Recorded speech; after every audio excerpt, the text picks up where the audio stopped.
So today we're going to talk about MySQL database architectures, and I have given presentations like this in the past, but today I would like to focus a little bit more about disaster recovery solutions, and in particular introducing our MySQL InnoDB ClusterSet. So I'm Kenny Grip. I'm one of the product managers at MySQL, and HA is one of my kind of picks things that I work on. So yeah, let's get started. So first of all, here's some survey, and today disaster recovery is our main focus. And if we look at some survey here from Uptime in 2020, the majority of big outages that has happened seems to be still power related. So 37% is power related, and other things are like software, IT systems, network, things like that. So a lot of causes are still power. Now, when we talk about disaster recovery solutions today, normally data centers have multiple means of power. They have a backup generator, they have multiple feeds, things like that, but it can still happen that power is lost, right? Of course. And it does happen more frequently. Even though they are decoupled, there is still this chance that the whole data center goes down, basically. And if we look at the costs of an outage, of a significant outage, and you can see that the costs are rising over the years. So in 2019 versus 2020, if you look, according to this survey, is that the cost has increased quite a bit. So you see here that over 10% of the responded people in 2019 said it's cost more than $1 million, and 16% in 2020. So as companies rely more on technology and they also become more dependent on it, and yeah, any outage can have a more significant impact to their business. And if we look at some examples, and I think if we look a bit more into Delta, I think that was fairly recent. There was this 5-hour outage, which costed about estimated about 150 million. A couple thousand flights were canceled in that case, and it took multiple days to recover from there. Another very known one is OVH Cloud, where a fire in a data center was caused, and all their cloud customers were impacted. So that also expected to cost quite a lot of money, so more than 100 million. So there's a lot of examples of these, and it's inevitable that these disasters happen. So it's all about how to prevent this, or how to reduce the chance that these disasters can happen, of course. So before we delve into discussing the various kind of solutions that we have, the options that we have, if you talk about MySQL, let's go back into time a little bit and show a bit of a history of MySQL and how things are done in MySQL. And in the past, and I call in the past, but it's still fairly used a lot, is that what MySQL is quite known for is the fact that it's a very easy and very flexible to set up a customized database architecture. So asynchronous replication is heavily used for over the last 20 years, 20 or more years. Well, replication has been around for almost 20 years. I think it's like 18 or 19 years. And replication is very kind of easy to set up. You can do whatever you want with it. You can have, in this case, in this architecture, you see you have a primary and then 2 secondaries. You can also have the secondaries have more secondaries behind it. You can have multiple levels. You can have circular replication where A connects to B, connects to C, connects to A, and things like that. There's a lot of kind of possibilities, endless amount of possibilities. Not all of them are good. There are kind of like a lot of like quirks around it. There are also some, what about data consistency? If we write to multiple systems at the same time, there's all kinds of things that you can do well, but also that you can do wrong with these types of architectures. And the main thing is that all of this, very easy, very flexible, it's a lot of manual work. Even though it's kind of easy to set up, there's still a lot of things involved. Like you have to do user management across this. You have to restore backups to provision a host. So if you want to add a secondary, first you have to restore a backup. Users of MySQL, longtime users of MySQL are very used to this in having to kind of restore a backup to set up a replica. You have to configure this replication and so on. So what MySQL did is that we offered the technical pieces. And just very freely, here's the technical pieces. This is what you can do. This is what we suggest. But if you do something else, that's also fine. And it's always up to the end user to set up this kind of, I call it customized architecture, because in this scenario, every architecture is up to the user to configure it and do it their way, or there's like small differences in the way they do it. This also, in order to set up an architecture and to have like some high availability or some disaster recovery, some failover, you needed some other software that is not from MySQL, that you need to rely on to route queries or to automate the failover and things like that. So there's still a lot of work to be done by DBAs and database experts to set up this. And a lot of time for DBAs is spent on automating this or integrating this architecture into their environment. And that's a lot of work. And there are companies that have multiple engineers or DBAs full-time in staff that spend most of their time automating things, setting up the database architecture, provisioning things, and so on. So every customer has to do that. Every user of MySQL kind of has to do this type of setup and automate it their own way. So there are some third-party tools available that help with that. And MySQL also offered some of those, but they never did a complete package, right? So this was kind of the past, still fairly common this time, but our customers needed more, right? They wanted a solution. They don't want to say, okay, give me all the flexibility. No, I just want a database architecture that works, that provides me with some guarantees, that is easy to set up, and so on. So back in 2016, we introduced MySQL InnoDB Cluster. So you can see the diagram here on the left, where we have 3 nodes, 1 primary, 2 secondaries, running in MySQL InnoDB Cluster, also running group replication, so MySQL group replication. And then there's a MySQL router part, which is the link from the application to the database. Router will route the queries to the right database and will evolve or learn the changes in the topology underneath. So if a primary switches to another machine, then a router will follow this automatically and everything. So there was not a lot of work needed on the application side, just connect to a router. Now you can make the router highly available as well. But often what we recommend is run the router, which is a very lightweight application, to run it on every application server. So that reduces the impact quite a lot if a router fails. So all of this setup is actually very easy because we have MySQL Shell, and in MySQL Shell, you can, it's basically MySQL client, but it has a Python and a JavaScript interface, and it can help setting up this entire topology within minutes. So setting up a 3-node cluster, group replication with routers is just a couple of commands in Shell, and it will do everything. And it will do everything from provisioning the data. So you can just launch an empty database, you provision the data, with a physical snapshot will be taken automatically from one of the other members. The member will get that snapshot, restart the database all automatically, and then join the group. So this is done by using InnoDB clone. So clone is a way to take a physical snapshot from a database and then provision and get the data to provision itself. So very fast, faster than kind of like MySQL Enterprise Backup or taking a file system snapshot. Clone is quite a lot faster. We also rely on group replication, and group replication is different. It's not asynchronous replication, but it's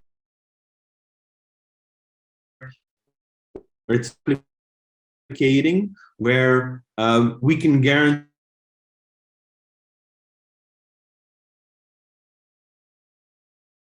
write to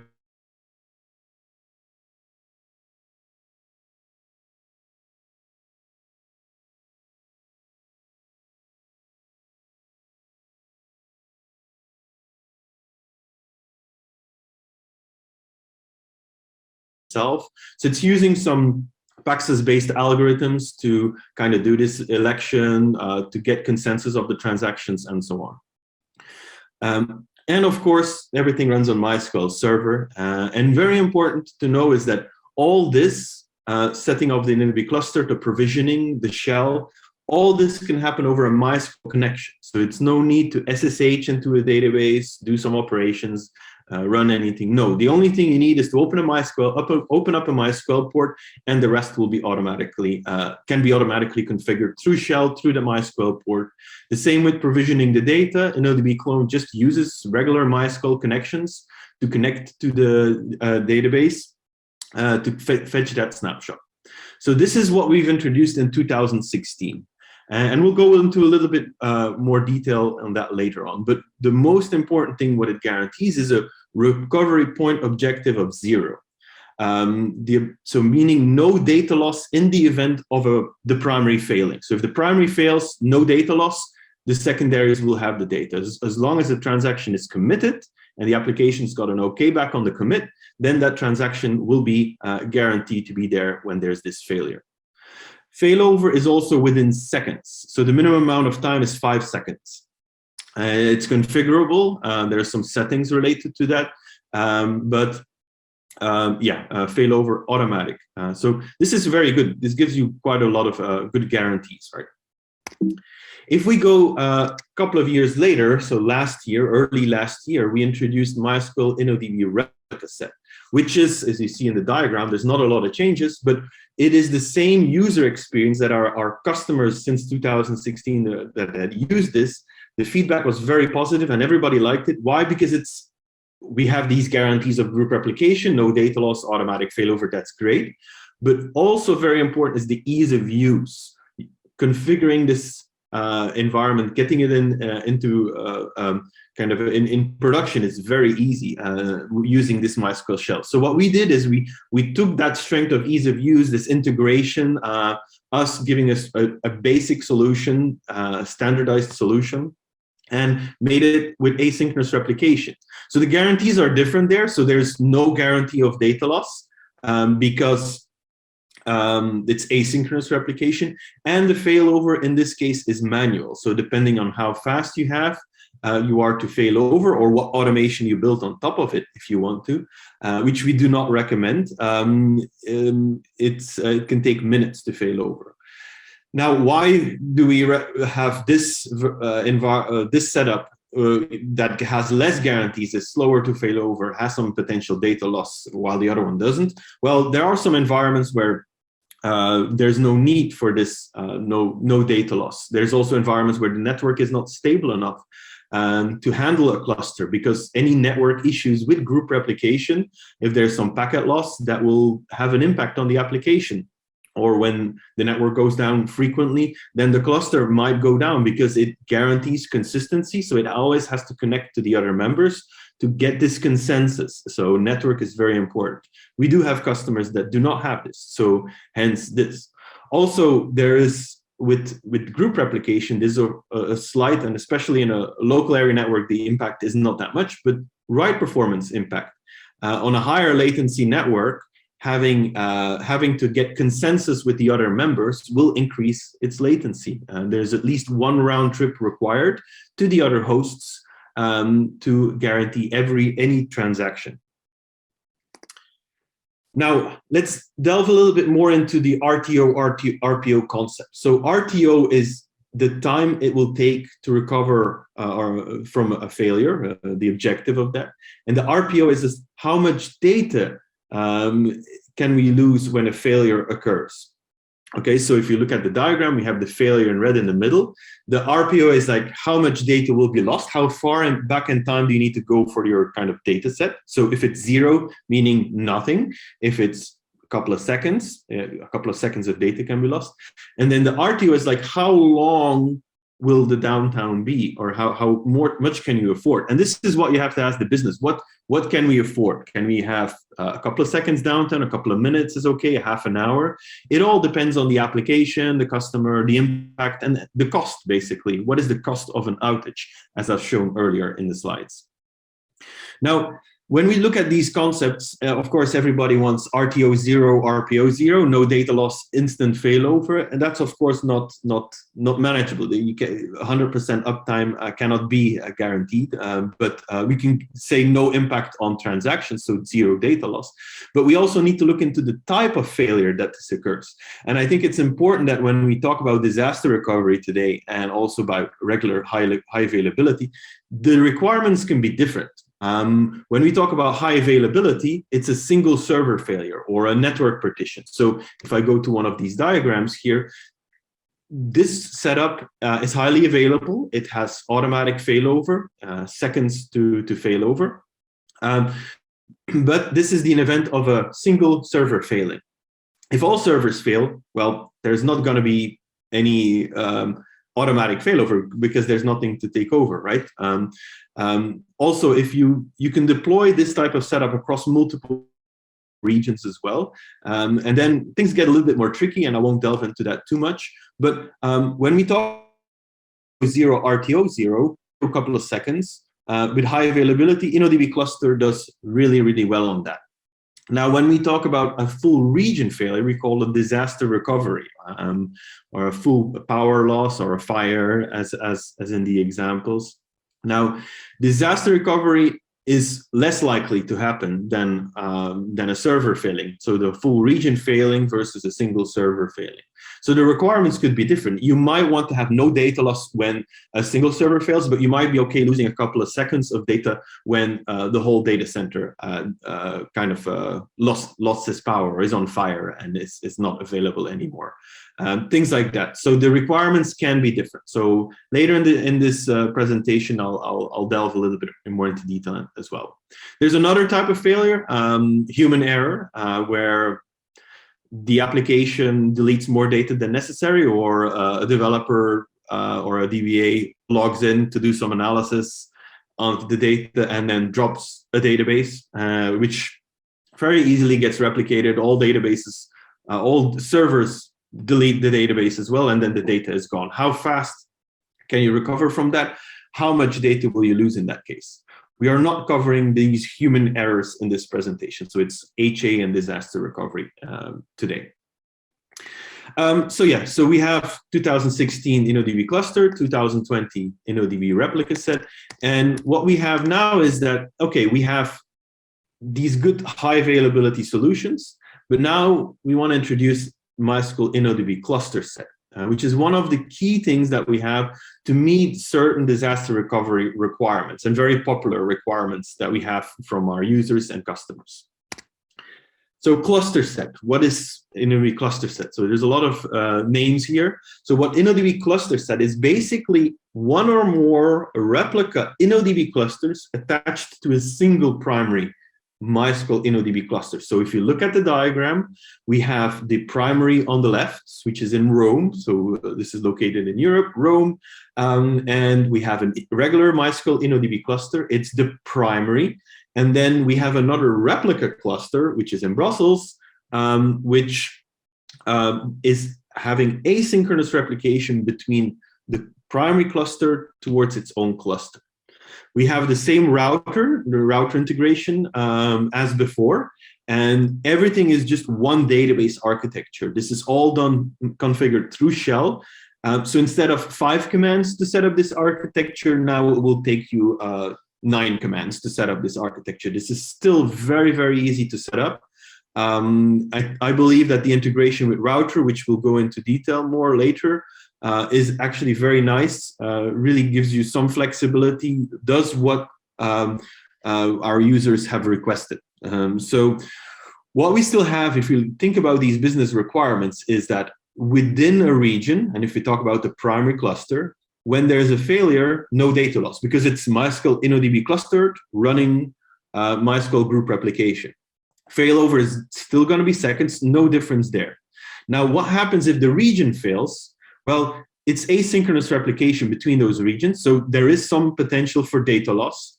How much depends of kind of like the pipeline between the data centers, how much throughput is there. If there's enough throughput, then we're talking about 0 data loss to a couple of milliseconds, couple of seconds at most. That's in normal circumstances. Of course, if the system gets network partitions, the primary cluster is still active and running, and the writes are still happening in kind of like an isolated way, but you have to fail over to a replica. More data loss can happen, of course.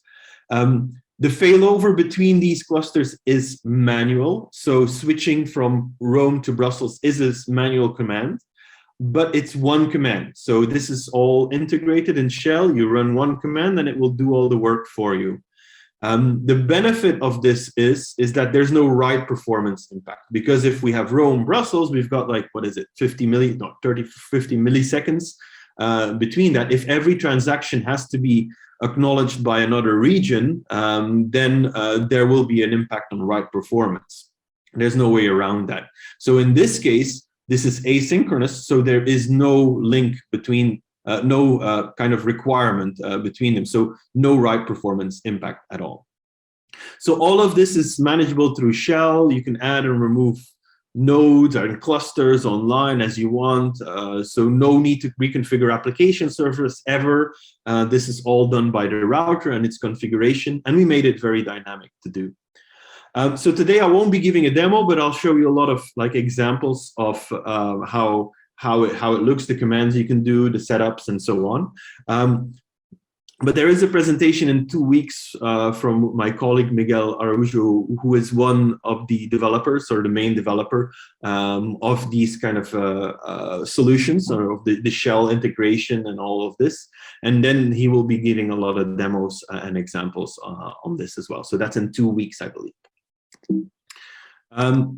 Now, we are not limiting the amount of clusters that you can have. In this case, we've got 3 clusters. We added Lisbon, which is another region that we add. So fine, so you can do that as well. So all of this, very easy to set up. Also, there's no requirement that every cluster has to be 3 nodes. You can add a single member in Lisbon, just in case. Just want one cluster there, just one replica. That's fine. So every InnoDB cluster individually can have not 1 to 9 members, basically. That's the limitation, the limit of the amount of nodes of InnoDB, of group replication, actually.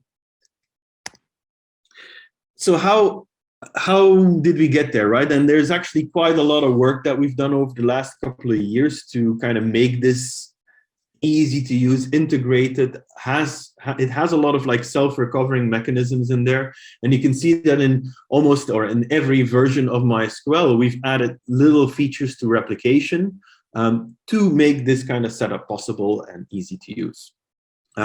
We have added, and these things are usable individually. So there's automatic connection failover for an asynchronous channel. So we have 2 asynchronous channels.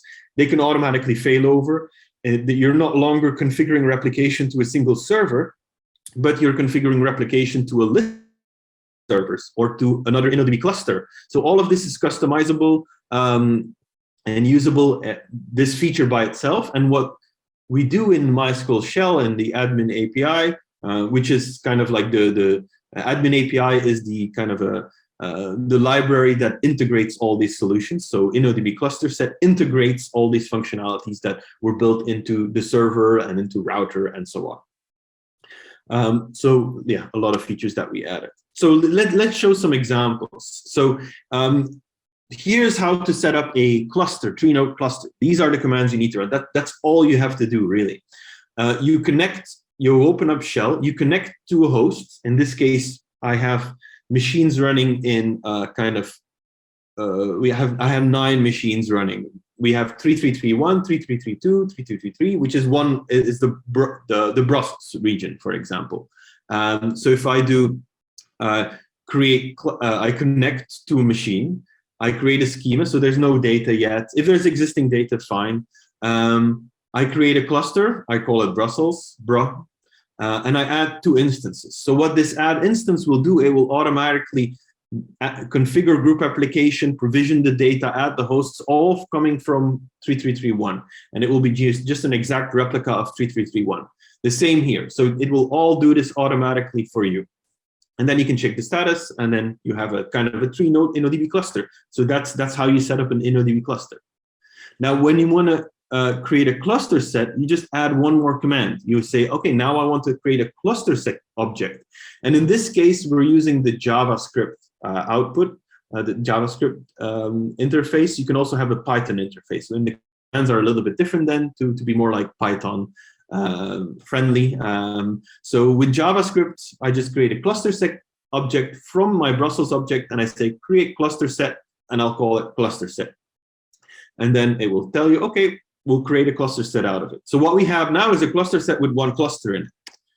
And if you give you this example here, ClusterSet status, we have clusters. Brussels is a primary, status is okay. We have a domain name, ClusterSet that we gave. So there's one cluster, it's the primary cluster, and the primary instance in the primary cluster is 3331 at this time. Now let's say that I want to add a replica cluster to this. So what I do is just do ClusterSet create replica cluster, and I call it Lisbon, and then so I create a list object. So what this does is it will connect to, so here we have the Lisbon region 4441, 2, and 3. So it's kind of the another region, different ports. This is a sandbox instances that I'm using in this example. And in Lisbon, we create this replica cluster. So what will happen is there will be a clone happening. So the snapshot of the data will be provided to server 4441. The asynchronous replication will be configured to that machine, and it will be integrated part of the whole InnoDB cluster set. And then we do add instance, which is the same. It's a cluster, right? Liz is a cluster by itself. You can just add more instances to it. So this is how we have now two clusters connected to each other, each with 3 members, just by adding 3 more commands. So what we can now do is that we can say, okay, give me the cluster set status, give me the status of the Brussels or the Lisbon region, or you can do cluster set status extended 1, which will kind of give you a more extended output of the cluster set and the individual clusters as well. So you can see we have Brussels and Lisbon. So we have a primary replica role, and the primary is still 3331 in that case. So this is kind of how you set it up. Very, very easy. We can add another one, Rome, in this case, and just say, okay, same commands, create replica cluster. In this case, it's 555, 1, 2, and 3.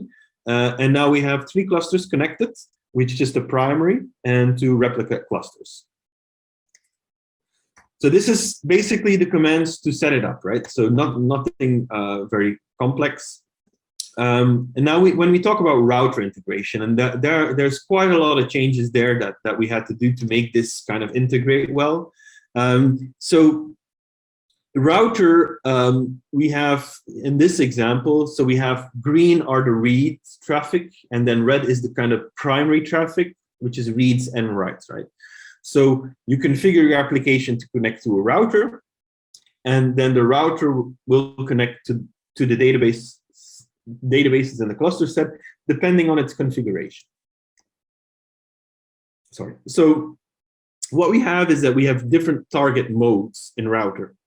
So what we have is 2 regions, Rome and Brussels, and Rome in this case is primary. We have the primary cluster. So you can see that we have different types of routers as well. Routers in each region, routers and different types. So when we look at this one, MySQL router target primary. So when there's write traffic will be redirected to the primary and the primary cluster. In Brussels, in another region, it's also target primary, which means connect to the primary cluster. That means that read and write and read traffic will always go to the primary cluster as well. So it will go to the other region in that case, because the primary is located there. Now, when we have a router, here's one MySQL router target Rome, you can say this router, your target is Rome, not the primary, but Rome. And the primary might be Rome at that time. It doesn't matter, right? We have the same here. We have target Brussels. So it means that the read traffic that you send will happen and will stay local. So there's no need to go to the other region. So if you have some example reporting application that does reads, you can say this router target Brussels, and it will connect to one of the members in the Brussels clusters to get its data. Now, if, and this is a special case, or not special case, important to know, if the target is Brussels and the cluster is not the primary cluster, so it's a replica cluster in this case, write traffic will not be allowed because its target is Brussels, it's not the primary, and so it cannot send any writes. So MySQL InnoDB ClusterSet is not active. There's no multiple primary clusters. So this is asynchronous replication between two clusters. We do not have any config detection and resolution with asynchronous replication. So we cannot guarantee that there's going to be never any inconsistencies. So you have to have one single primary. So multiple primaries, that's not part of MySQL InnoDB cluster. It's a single primary, multiple replica clusters. If you need multiple primaries across regions, deploy a single MySQL InnoDB cluster across regions. And that comes with some impact as well, right? So I will go into that at the end of this presentation on when to choose and what the impacts are and so on. So it's configurable, this target, per router instances, and you can configure it all through the MySQL shell. And here's a tree data center environment where writes will always go to this primary member in the primary cluster. Reads that are targeted to its local will remain local, and so on. Now, the commands for this. So if you're familiar with MySQL InnoDB ReplicaSet or MySQL InnoDB Cluster already, then it's the same thing. There's no difference. You bootstrap your router. So here's the command, MySQL router bootstrap, and you give it just a member of the InnoDB cluster set, doesn't matter which one, and you bootstrap it, which means it will self-configure it depending on all the kind of information about this cluster. And then you start router, and that's it. It will start. So no difference as how you do cluster or replica set. What is new is that you can change configuration options without having to log in on the router, without having to change a configuration file, restart it. No, you just use MySQL shell, you connect to the database or a database, you fetch the object, the cluster set object here, and then you can set routing options. And you can say, okay, this instance, your target cluster is Rome or Brussels or Lisbon, or follow the primary. All this within seconds, the router will readjust its configuration and start behaving according to what you have requested. You can also configure the cluster during Bootstrap by adding just yet another option, conf target cluster or conf target cluster by name. So you can kind of choose the UID or the name to configure it. There's also this thing called an invalidated cluster policy, which is in a way, I don't know if I have a nice example for that here. I might have later on to clarify this, but what it is that when you have a cluster, an old primary that failed somehow, it got network partition, you can still say, even though that cluster is no longer part of the cluster, the router will by default not try to connect to it anymore, because once it knows that, okay, that cluster was invalidated, that there was a forced failover, I need to go to another primary and it will connect to the new primary. However, there's no service, no serving of reads or writes during that time. So with the invalidated cluster policy, you can say, okay, I do allow reads on this invalidated cluster when for the time being. So this is maybe some applications you need to serve reads. Even though there might be stale reads, that's okay. I just want to serve the reads. That might have an impact to the. This might not be that super important to have the latest data, but at least there will be no kind of like no service, right? The queries will return, and we might have more of the application running at that time. So this is kind of configurable.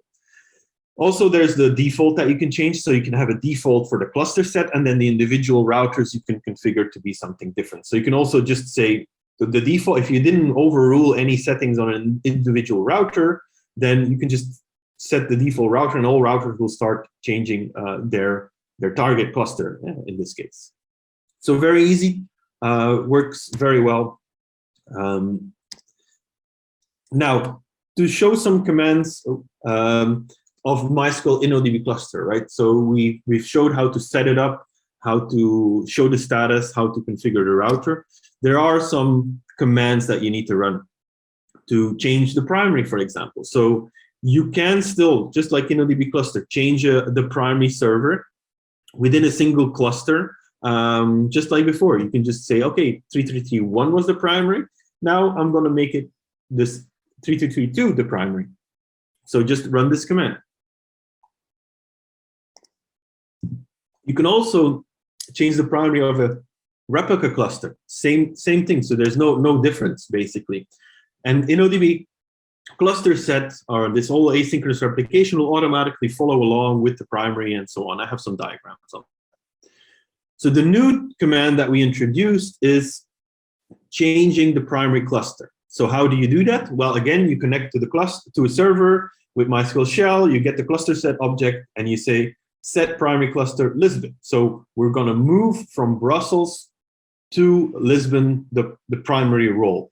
And the whole topology needs to be reconfigured. So all this will be taken care of in this command. You use this command only for a kind of a planned failover when everything is healthy. If there's a cluster not available, it will refuse to do so. So this is only used in healthy cases. So what we can guarantee is that guarantee no split brain, because what we will do is we will briefly lock everything on one side, make everything replicate, then make the other, promote the replica to be the primary, and so on. So we can have a little bit more guarantees with a kind of a planned healthy failover, or sorry, switchover in this case. If you have to fail over because the primary cluster cannot be reached, you can do a force primary cluster. So here we had set primary cluster, and now we have force primary cluster. So what we can do is that we connect to a replica cluster. The primary cluster is gone. There's no way to access it. Power was lost, for example. You do force primary cluster Brussels, and you can see that none of the instance of primary cluster can be reached. Let's change the whole setup, and then primary cluster failover to the Brussels one. And then the older primary cluster is invalidated. So the thing with this is manual step. This has the potential to create a split brain. Let's say the primary cluster cannot be reached, but the primary cluster might still be running. It might be, the network might not be accessible to that cluster, and shell cannot connect to it, but it can still operate on its own. So there is no kind of like automated prevention in that. So what you need to do is go and stop the cluster on the other side if you know it's a network partition. So ideally you fence it first and then you do the invalidation. But this all depends on the scenario that you have, the network environment that you have. Can you still access it? You cannot always access it yourself as an operator to log in and try to fence the system. So it kind of depends, and there are it's easy to like stop the server, stop the group replication, and so on. So this is how you force a cluster. And then, of course, there's a command to remove a cluster from the cluster set. Now, to show some scenarios, right? So let's say we have two clusters, Rome and Brussels, and Rome in this case is the primary, and the primary member fails. When the primary member fails, a secondary member will automatically become the primary. And what will happen automatically, this is some of the features that we built into the server, is that this asynchronous replication will automatically reconfigure. So when there's a little robot on my diagrams, it's automatic. So new primary, asynchronous replication is automatically reconfigured. So there's no need for shell to be launched, an operator to do anything. It's all automatic. The same when on the replica cluster, the primary fails and fails over somewhere else. This also gets reconfigured. So the new primary will start the asynchronous replication channel. Also fully automatic. So a lot of these kind of like basic cases of where an individual server fails automatically will be handled. On a healthy cluster, when you change the primary, you just do a command. So this is where you have a little kind of worker. There's a manual action needed. So you do set primary cluster because you have the intent to do a manual switchover. You do set primary cluster. And then that command will reconfigure the replication, so you can see that the replication direction switched as well as the role switched. The routers changed their traffic, immediately started connecting to the new cluster that is primary, and so on. So let's say the whole data center, like there's a fire and the data center loses power, goes away immediately. So what you need to do in this case is do forcePrimaryCluster. And you just run you connect to the secondary cluster in Brussels, get the object, run forcePrimaryCluster, and it will take over. And the routers that can connect, that are still alive, of course, can connect and will start sending writes to the new elected primary cluster. Just one single command. So as I mentioned, this split brain, right? If it's network partitioned, if it's not the cross going, there's no fire, but it's just the network that goes away, like all network is gone, then, for example, this would be kind of like a isolated, then that cluster might still think it's the primary. So some fencing will be needed in that case. So routers will learn about this. If a router comes back, let's say this router comes back, and it can connect to the new primary, it will do so. Even though the invalidated one might still be active, and if the router learns about a new primary, so there's kind of like a version ID in the database that knows that, okay, this is a newer primary than the one that I was connected to, it will automatically reconnect as well. Yeah, when this crash happened, this is when we have 3 regions. When Rome was on fire, it's gone. When you promote Brussels to be the primary, then the Lisbon one will also be reconfigured to do its asynchronous replication from there. And we do various checks to ensure that they have the same data set, they are consistent between themselves, and so on. So let's say the error is not the whole data center, but group replication or the database servers only were gone, right, or disappeared. Then what will happen is that when you do this failover, the routers will automatically learn about this and redirect as well automatically. So also works very well, just one single command. So there are some restrictions with this. So of course, this is MySQL 8.0 only, and there are many reasons why MySQL 8 only, because, or InnoDB Cluster, InnoDB ReplicaSet is only MySQL 8. InnoDB Cluster itself supports 5.7, but we do not recommend it because a lot of functionality that we've added over the years is only available in 8.0. InnoDB Clone is only MySQL 8.0. Features, smaller features, but very powerful features like set persist, to persist configuration through the MySQL protocol through the SQL interface is also MySQL 8.0 only. So we can configure, provision the system all over MySQL connections, which you cannot do in MySQL 5.7. So MySQL 8.0 is a lot better for that. So if you kind of work in kind of containers, you do not longer need to kind of connect or put any files anywhere, somewhere. It's all done through a MySQL connection. It's only supporting a MySQL InnoDB cluster running in single primary mode at this moment. So you cannot have InnoDB cluster running in multi-primary mode as primary. So it needs to be single primary at this moment. And a very popular question is like, okay, I want semi-sync between those clusters because I don't want data loss. We do not support that, and we will not support that because if you want to do semi-sync between clusters, then it is just a lot better to just use MySQL InnoDB cluster across regions. Because the same has to happen. You have to kind of, the consensus in group replication is a lot better and integrated than with semi-sync. Performance is also a lot better with group replication. So if you then create a cluster that spans multiple regions, that is going to be a lot better than using semi-sync.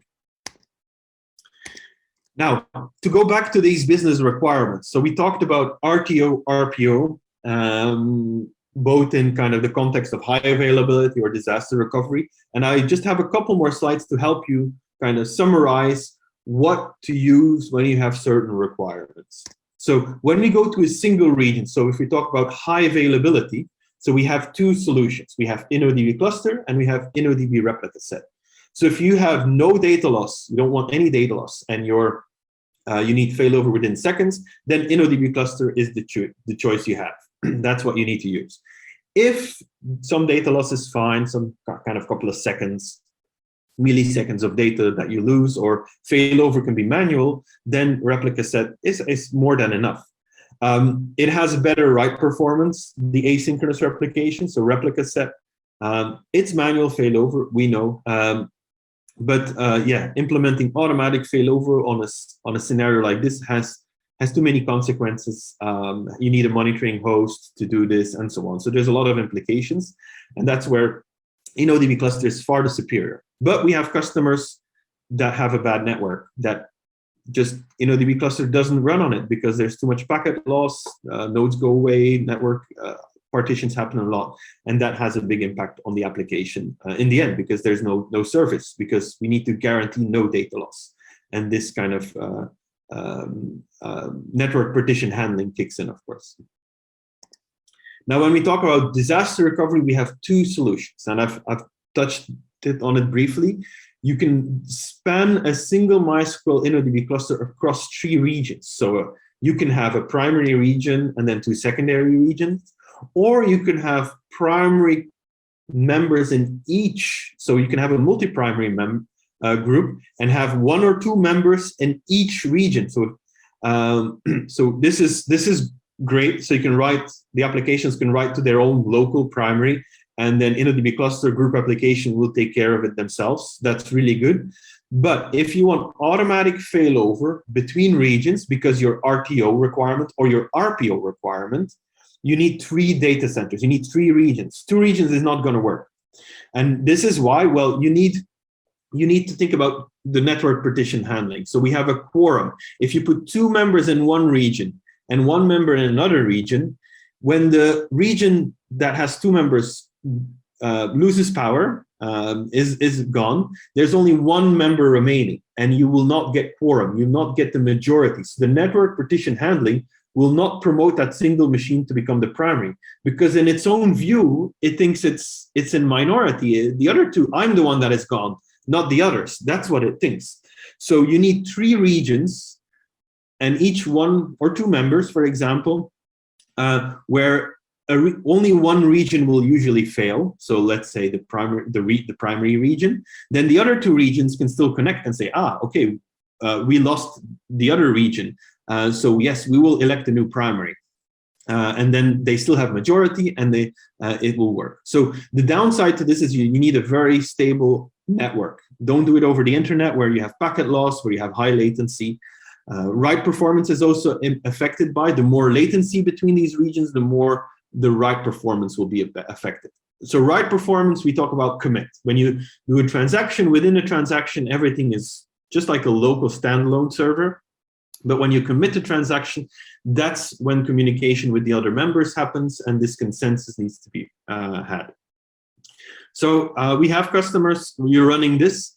You can run 1 or 2 members in each region.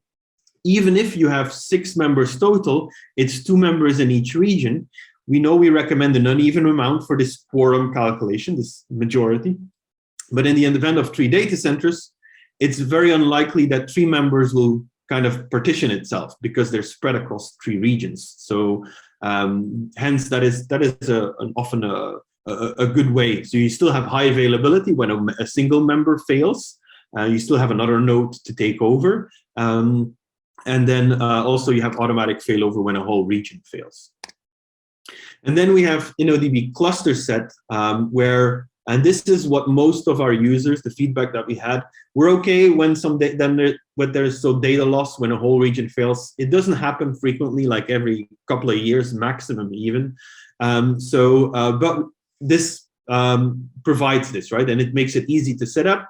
In the event that there's an issue, there's no need to kind of reconfigure and do a lot of work. It's just 1 command. So you can just run that, and it will take care of the rest for you. So there's usually a high stress situation, of course. No write performance impact. We still have the really good requirements within a region. So when with the InnoDB cluster running within each region. And of course, this is a manual failover. But this helps many of our users we have seen. So that's it. That was the presentation. I see quite a lot of chatter. I haven't been able to check on it and Q&A. I do have a couple minutes left, so I don't know if there is anything that I could answer. I can kind of check.